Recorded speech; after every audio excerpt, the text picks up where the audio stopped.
Bengaluru theatre collective ತಂಡದ ವತಿಯಿಂದ March 22ರಂದು ಸಂಜೆ 7 ಗಂಟೆಗೆ ಶಿವಮೊಗ್ಗದ ಕುವೆಂಪು ರಂಗಮಂದಿರದಲ್ಲಿ ಲವ್ ಲೆಟರ್ಸ್ ನಿನ್ನ ಪ್ರೀತಿಯ ನಾನು ಎಂಬ ನಾಟಕ ಪ್ರದರ್ಶನವನ್ನು ಹಮ್ಮಿಕೊಳ್ಳಲಾಗಿದೆ ಎಂದು ನಿರ್ದೇಶಕ ವೆಂಕಟೇಶ ಪ್ರಸಾದ್ ತಿಳಿಸಿದರು. ಶಿವಮೊಗ್ಗದಲ್ಲಿ ಪತ್ರಿಕಾಗೋಷ್ಠಿ ನಡೆಸಿ ಮಾತನಾಡಿದ ಅವರು, ಲವ್ ಲೆಟರ್ಸ್ ಎಂಬುದು ಗರ್ನಿ ಅವರು ಬರೆದ ಖ್ಯಾತ ಇಂಗ್ಲಿಷ್ ನಾಟಕವಾಗಿದೆ.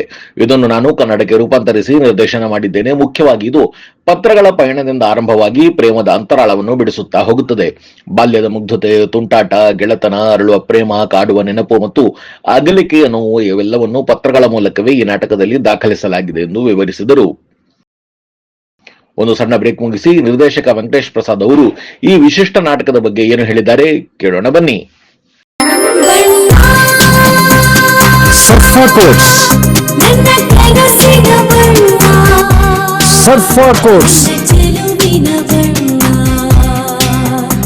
ಕೋಟ್ಸ್ ರವರ ಸುದೀರ್ಘ ಬಾಳಿಕೆಯ ಸುಂದರವೂ ಆದ ಜಲಾಧಾರಿತ ಪರಿಸರ ಸ್ನೇಹಿ ಪೇಂಟ್ಗಳನ್ನೇ ಬಳಸಿ.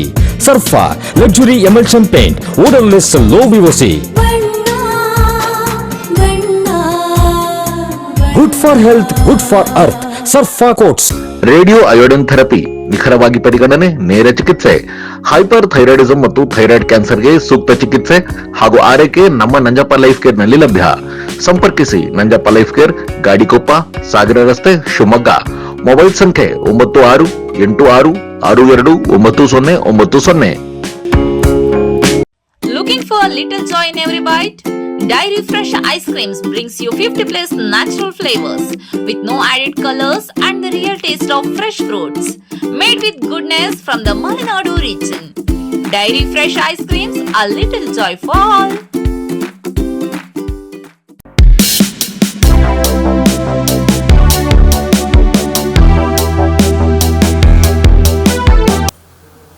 ನಿಮ್ಮನ್ನು ಇವತ್ತು ಭೇಟಿ ಮಾಡ್ತಾ ಇರೋ ಉದ್ದೇಶ ಏನಂತಂದರೆ, ನಾವು ಇತ್ತೀಚೆಗೆ ಒಂದು 8 ತಿಂಗಳಿಂದ ಒಂದು ನಾಟಕ ಮಾಡಿದ್ವಿ, ಲವ್ ಲೆಟರ್ಸ್ ನಿನ್ನ ಪ್ರೀತಿಯ ನಾನು ಅಂತ. ಅಮೇರಿಕಾದ ಒಬ್ಬರು AR ಗರ್ನಿ ಅನ್ನೋರು ಬರೆದ ಲವ್ ಲೆಟರ್ಸ್ ಎನ್ನುವ ಒಂದು ನಾಟಕದ ಅಡಾಪ್ಟೇಷನ್ ಮಾಡಿ ನಾವು ಲವ್ ಲೆಟರ್ಸ್ ನಿನ್ನ ಪ್ರೀತಿಯ ನಾನು ಅಂತಂದ್ಬಿಟ್ಟು ಈ ನಾಟಕ ಮಾಡಿದ್ದೀವಿ.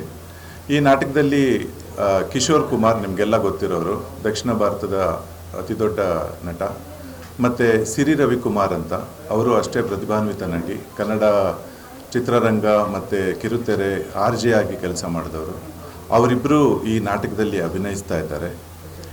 ಈ ನಾಟಕ ಇದೇ ತಿಂಗಳ 22ನೇ ತಾರೀಕು ಕುವೆಂಪು ರಂಗಮಂದಿರದಲ್ಲಿ ಪ್ರದರ್ಶನ ಆಗ್ತಾ ಇದೆ. ಕಿಶೋರು ಮತ್ತು ಸಿರಿ ಕೂಡ ಈ ಪ್ರೆಸ್ ಮೀಟಿಗೆ ಬರಬೇಕಾಗಿತ್ತು, ಕಾರಣಾಂತರದಿಂದ ಬರೋಕ್ಕಾಗಲಿಲ್ಲ. ಬಟ್ ಅವರು ಆನ್ಲೈನ್ ಜಾಯ್ನ್ ಆಗ್ತಾರೆ ಅಂತ ಹೇಳಿದ್ದಾರೆ, ಅದಕ್ಕೆ ಸೆಟಪ್ ಮಾಡ್ತಾ ಇದ್ದೀವಿ. 22ನೇ ತಾರೀಕು ಸಂಜೆ 7 ಗಂಟೆಗೆ ನಿಮ್ಮನ್ನು ಭೇಟಿ ಮಾಡ್ತಾ ಇರೋ ಉದ್ದೇಶ ಅದಕ್ಕೋಸ್ಕರನೇ. ನಾಟಕದಕ್ಕೆ ಬೇಕಾದ ಸಹಾಯ ಸಹಕಾರ ನಿಮ್ಮಿಂದ ದಯವಿಟ್ಟು ಬೇಕು. ಚಂದ್ರು ಸರ್ ನಮ್ಮ ಟೀಮ್ ಅನ್ನೋ ವತಿಯಿಂದ ನಮಗೆ ಸಾಕಷ್ಟು ಸಹಕಾರ ಕೊಡ್ತಾ ಇದ್ದಾರೆ. ಬಟ್ ಎಲ್ಲ ಮಾಧ್ಯಮ ಮಿತ್ರರು ನಮ್ಮ ಈ ಸುದ್ದಿಯನ್ನು ನಿಮ್ಮ ಕವರೇಜ್ನಲ್ಲಿ ಸೇರಿಸಿ ನಮಗೆ ಈ ನಾಟಕ ಯಶಸ್ವಿ ಆಗಬೇಕು ಅಂತ ನಿಮ್ಮ ಹತ್ರ ಕೇಳ್ಕೊತಾ ಇದ್ದೀನಿ.